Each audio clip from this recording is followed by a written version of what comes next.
There we go. And you're live. And I'm alive. I'm a big banana. Looking good here. Hello, everybody. I just have to find myself. You're about 7 seconds lag to YouTube. Believe me, I am trying to get things sorted out here, guys. Anybody join us yet? I don't know. Just me. Just you? Just me. Oh, we got 3 on Facebook, so I don't know if that's... Yeah, I see we got 3 on Facebook. I'm just going to go check that out right Where now. did my phone go? Is it still on the Pipboy? Yeah, Good. it is. Yeah, we can leave it in it's there still for in now. Pipboy. Yeah. Yeah, we're going to talk about that today. Open up big for me. Thank you. Wow. So we got Jim McGregor and we got Chris Armstrong. Jim McGregor just booked it. So I don't know if you want to plug it all, but I want to get more into painting models for people too. So if you're interested in saying something like that, it'd be pretty awesome. We can talk about that. Holy cow. Let me just go to the top here.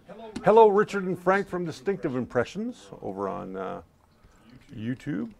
We got Derek Matthews. Hello, sir. Good afternoon to Daniel Wright. Oh, here we are. Morgan Pierce, TGIF. Yes, it is a TGIF. And there's Jerry and Geraldine Ham. I thought I would show up at least one day this week, my wife says. Daniel says Frank has a slight echo. I don't know where it's coming from. Turn off your mic.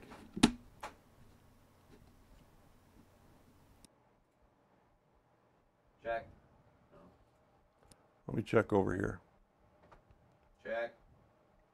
It's coming through your mic probably. There's still, it's showing a signal, but if the mic's... Yeah, it'll always show a signal, but if you got it on mute, then yours won't come through. Hi, Jess. Go to bed. We got Kathleen, we got Chris Armstrong, we got Jess, we got John Kruger, we got George Howell, and hello, everybody. Yes, I know, I love this shirt. It's one of my favorites. Logic is coming. Logic is coming.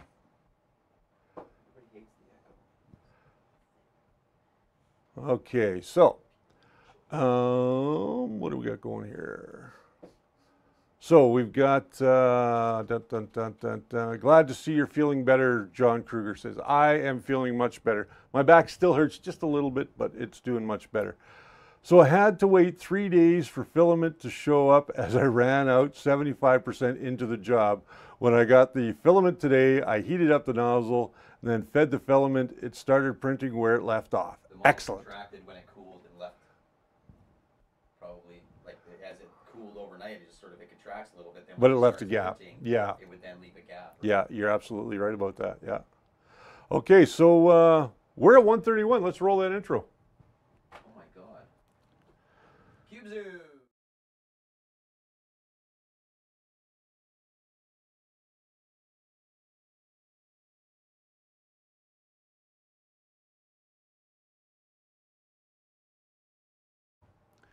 Hey, welcome to the show. My name is Richard Cleveland. I'm here with you 3 times a week, and we made it this week. We got 3 shows done. On Monday, what did we talk about on Monday? Oh yeah, we walked through a little bit of, that Cura thing. The latest version of Cura. And on Wednesday's show, which happened on Thursday, I'm already confusing people, which happened on Thursday, we talked about doing that temperature tower again and showing you how you can do it in the latest version of Cura. We are going to do more videos on Cura as we progress through, but right now we're on the road to the Calgary Comic and Entertainment Expo, so everything we're doing in-house, Spool 3D, me at home here in my studio. Everything I'm going to be printing is for the Calgary Comic and Entertainment Expo. But today, I'm going to be your doctor. And I have no rubber gloves. But, oh my God, this is going to be one of those days.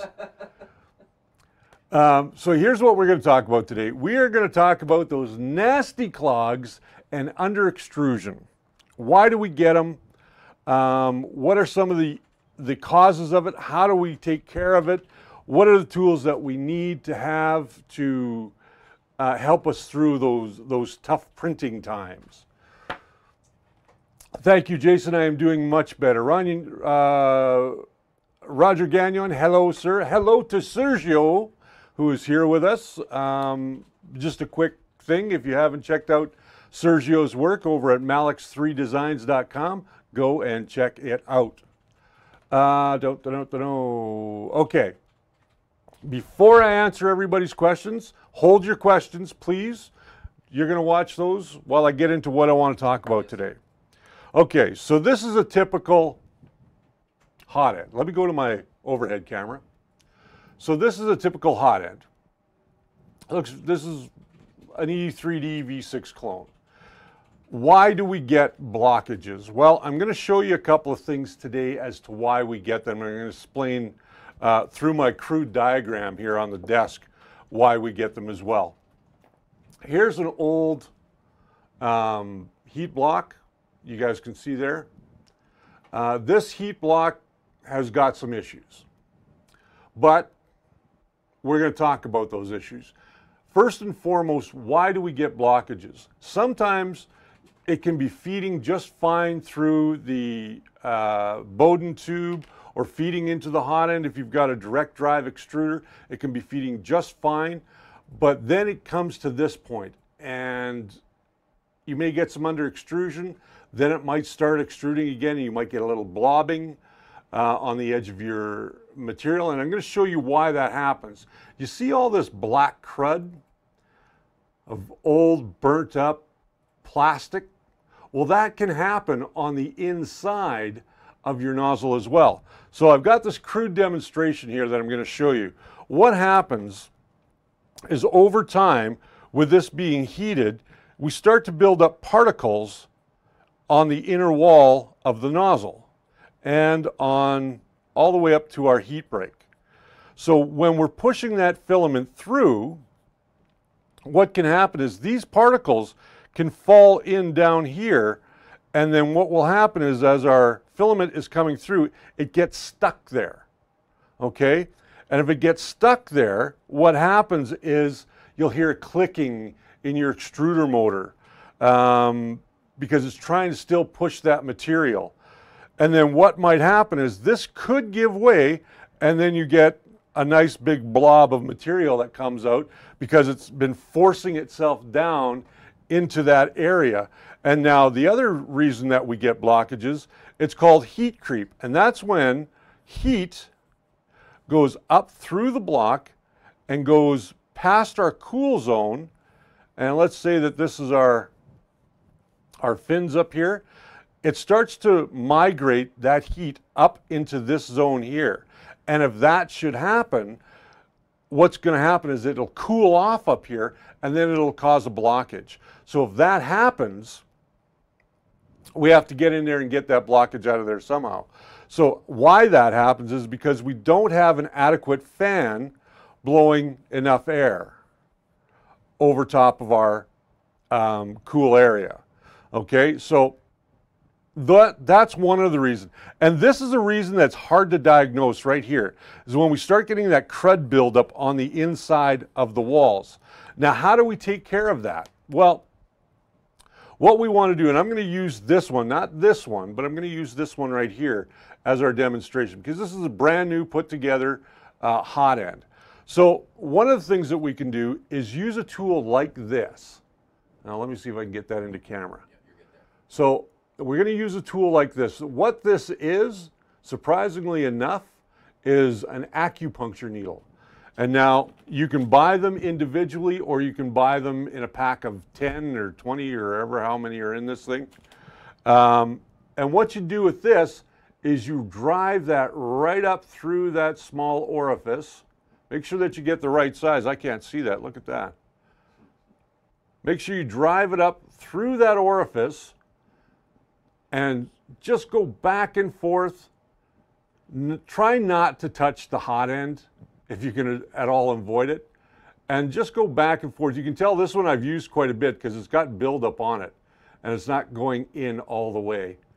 And you can see there, I just took off some buildup right there. So what you want to do, and this will help, if you do this while your hot end is hot, you should be able to remove most of that blockage, and then your filament should start flowing freely again.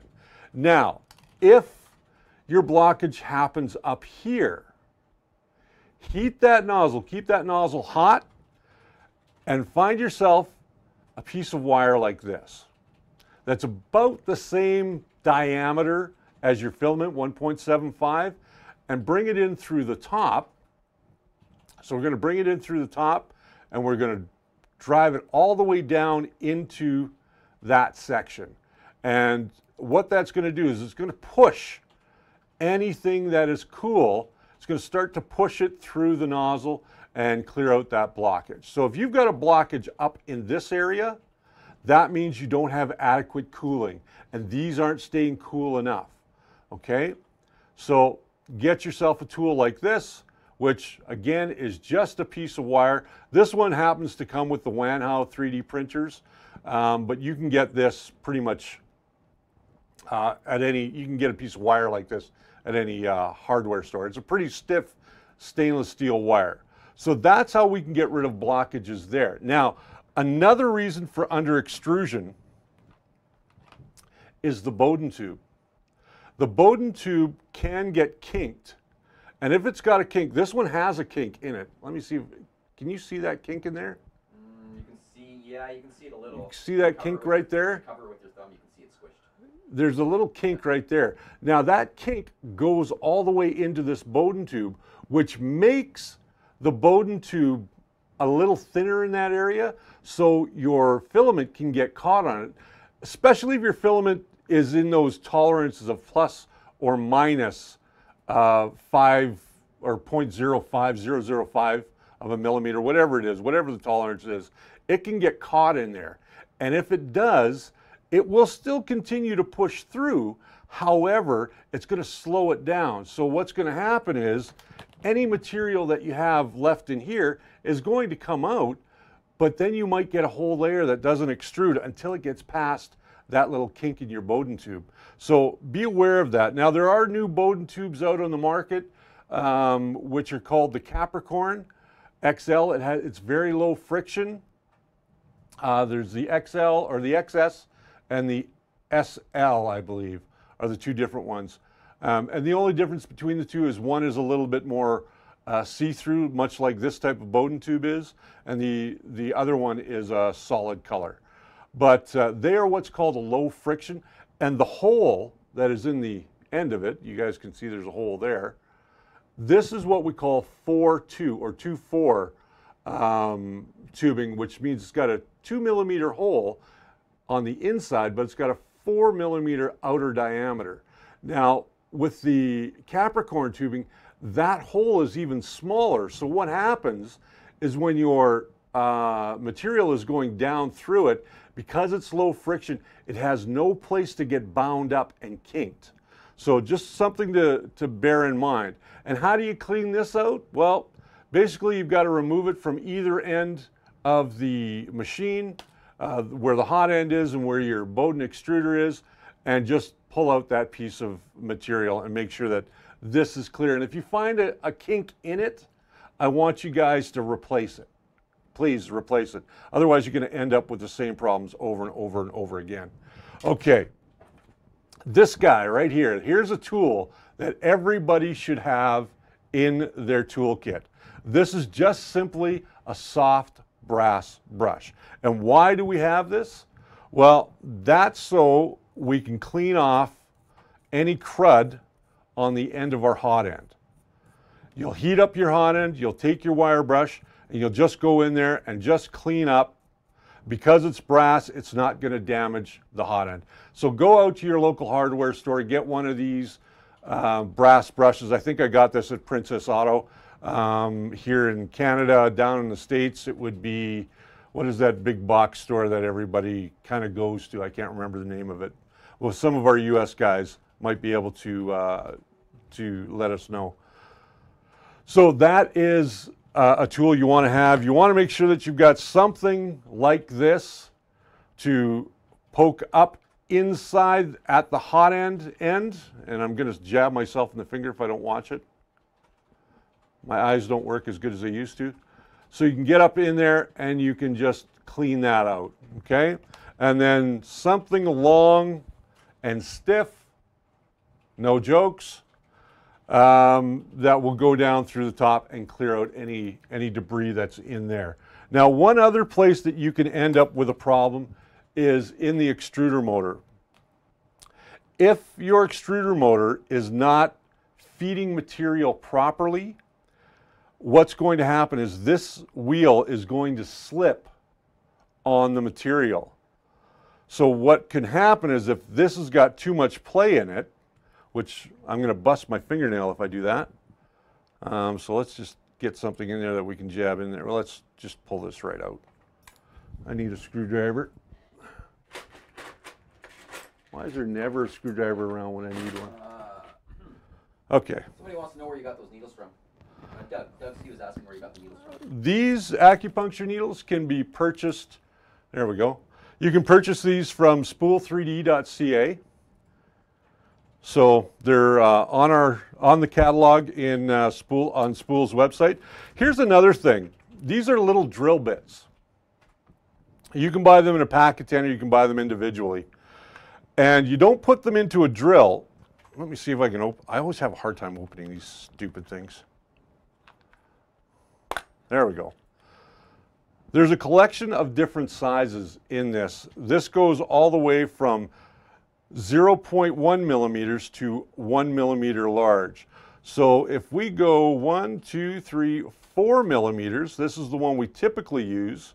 And I don't know if the camera's going to pick this up, but there's a little bit of writing on the edge there, and this will tell you what size of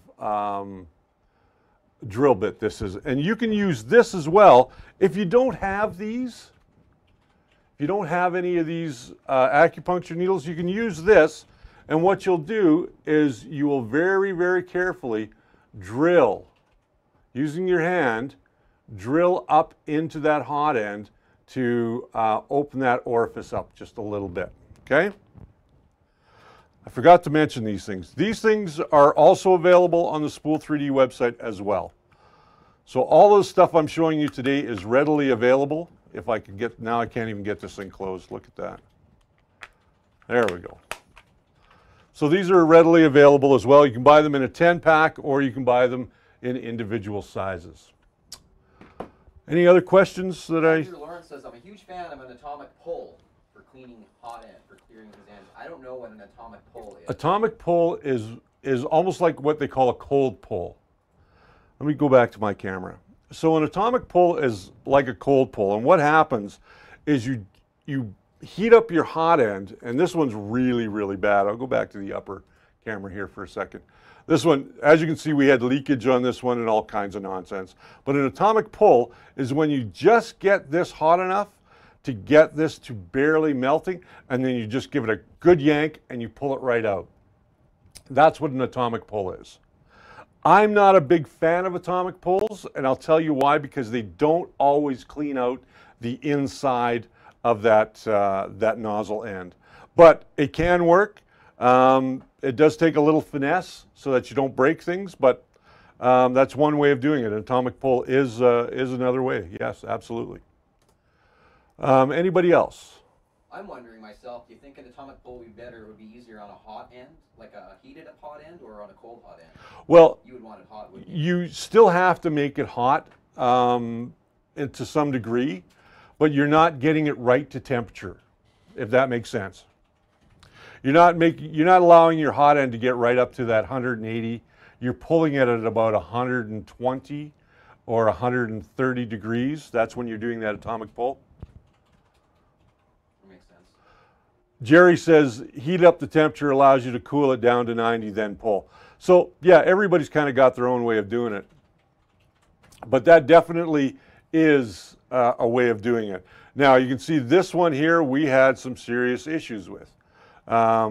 Nobody can see what I'm doing because I'm on this camera. But yeah, so those are some of the things that I wanted to cover today. Now, I'm going to look at some of the questions. Do we have any other questions that I need to know about? No. Okay. Comments about how people clean their hot ends out. And how Gotcha. Clogs. There seems to be a lot of different ideas out there. Okay. My hubby, who was a welder, is in working life, says when we had to clean the torch tip, he used torch tip cleaners, which are little wires, can buy them anywhere, and they sell where they sell welding supplies. Yeah, torch tip cleaners would be the same. Yeah, torch tip cleaners would be the same as these little guys right here. That'll work just fine. That's going to get you in the hot end. But you got to watch when you're doing the top part of this that, you know, you have something large enough that's going to help to force anything through.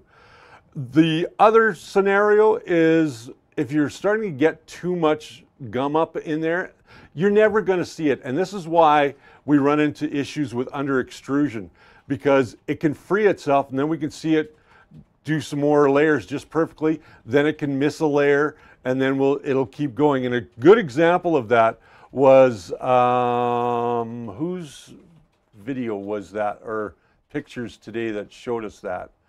Let me just find his name. I know he's in here somewhere. Jim Allen posted a picture on our Facebook page today, and you can go in and have a look at that.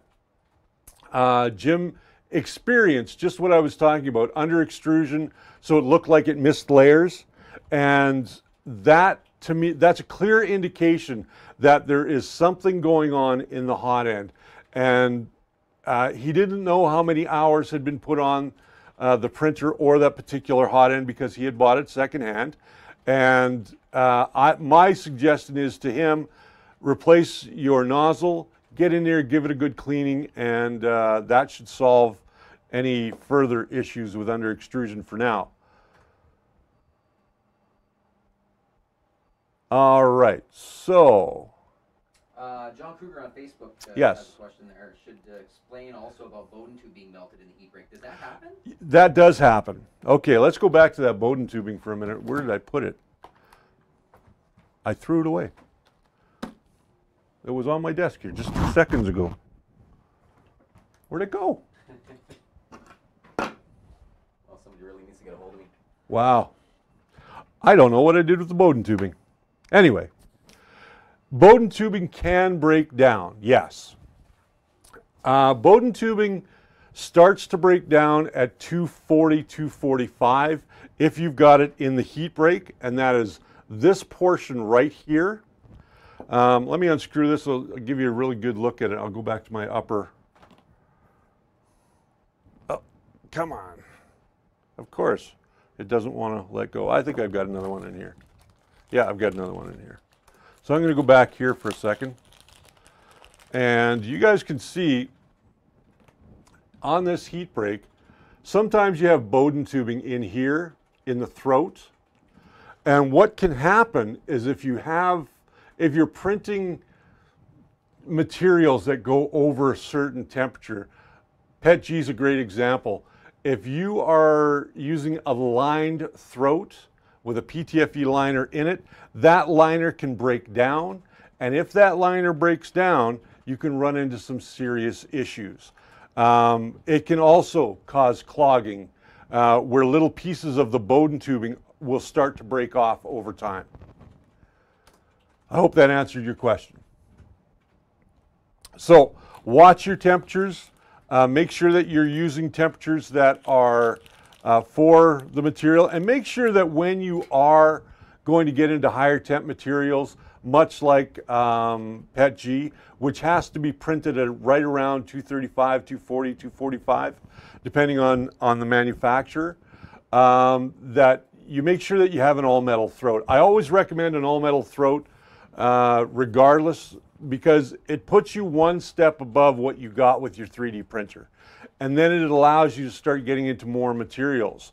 You won't be able to print, you know, things like wood filament or metals until you change the nozzle, and that would be going to a hardened steel nozzle instead of a whatchamacallit kind of nozzle. That kind of nozzle, you know. All right, so that being said, all metal throat you recommend works amazingly. Thanks, Rich. I'd agree with that. Yeah. Thank you, Brian. Is Spool 3D going to eventually sell Magic Goo? Thank you very much for bringing that up, by the way. Magic Goo. We were sent some Magic Goo to try from digitmakerscanada.ca. So that's digitmakers.ca. Magic Goo is an adhesive for your 3D printer. It goes on just like a bingo dauber, so you basically give this a little squeeze and then cover your bed with it. I am testing it right now. I do know that based on the documentation that it is only good for ABS and PLA. From all the documentation that I've read.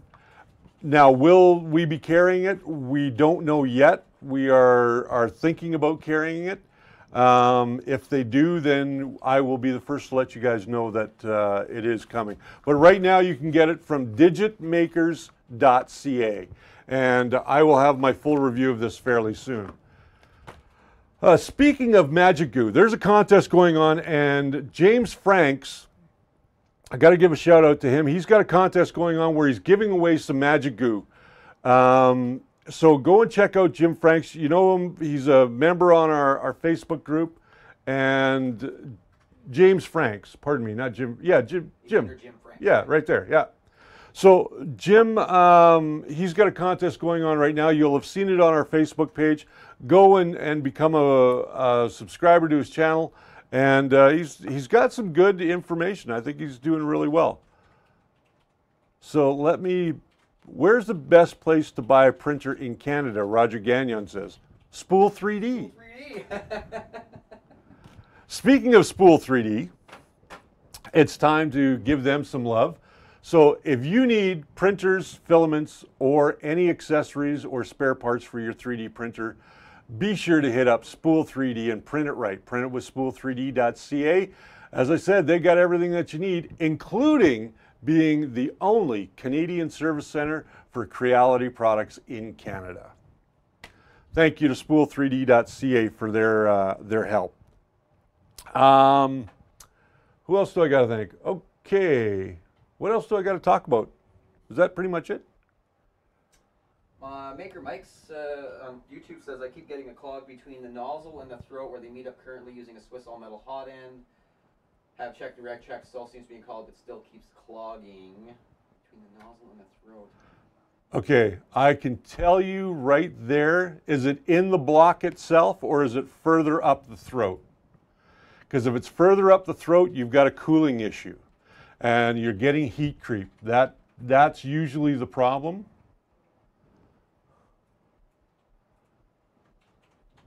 Talk about the Pipboy. Yes, I'm going to talk about the Pipboy. So here we have the Pipboy from Fallout 4. And I cannot take credit for this. This is an arm-worn device. It's too small for my arm, but it is an arm-worn device like so. You stick your arm through the hole there, clamshells around your arm. My arms are too big for it. We tried it earlier. And this particular design, you can put your cell phone in and run the little app for the Pipboy. And this was actually made by our very own Frank, awesome, who is answering a lot of questions in the chat right now. So everybody give Frank some love. He did a great job on this. He painted it up. You want to see a closer look? I'll go to my overhead and we can have a look at it. So there's his cell phone. And he's still got a couple of things to put in, like a couple of little lights. We're going to help him with that today after the show. The dials turn. That one doesn't turn, but this one turns up here. And he did a really nice job on the paint job. And, you know, if you're a cosplayer, this is the kind of stuff that you can do with your 3D printer. And I think it's just amazing. So there you go. There's the Pipboy from Fallout 4. And I think that's all I have. Oh, hey, let's bring up our Patreons. let's thank all of our people in our Patreons. And you guys are amazing because you help us keep this show running with your contributions. If you'd like to be a member of our Patreon group, we have a bunch of things that we're doing right now. One is the brick campaign, whereas if you're a member of our Patreon group, everybody's going to get a brick with their name on it, and then their bricks are going to be lining this back wall. I have started to put everybody's name on the STLs, and I am now just going to start printing them very, very soon for you guys.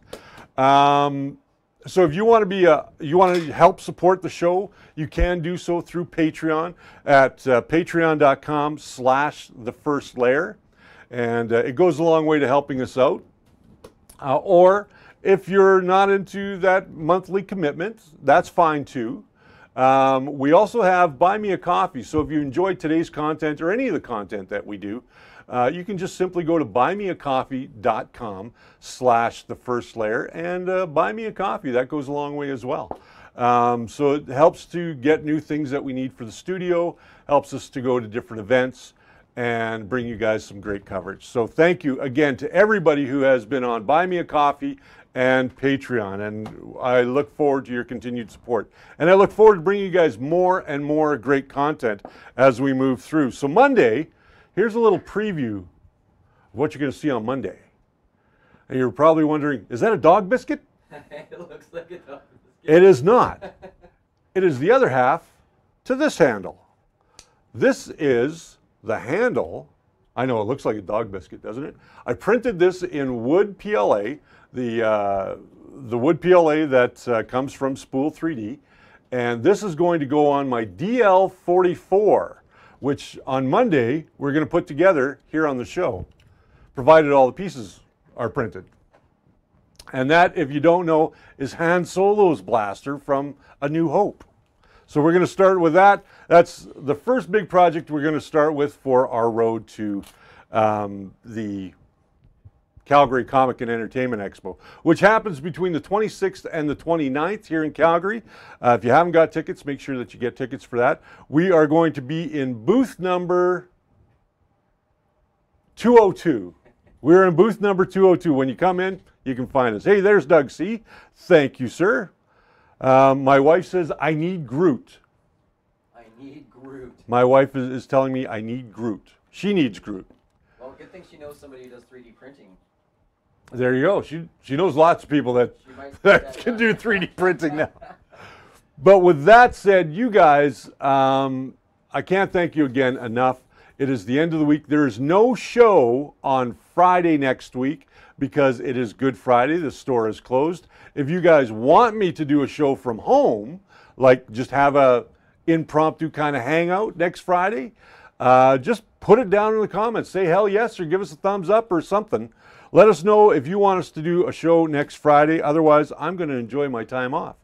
And that being said, listen, remember, the first layer is always the foundation to a good print. We'll see you next time.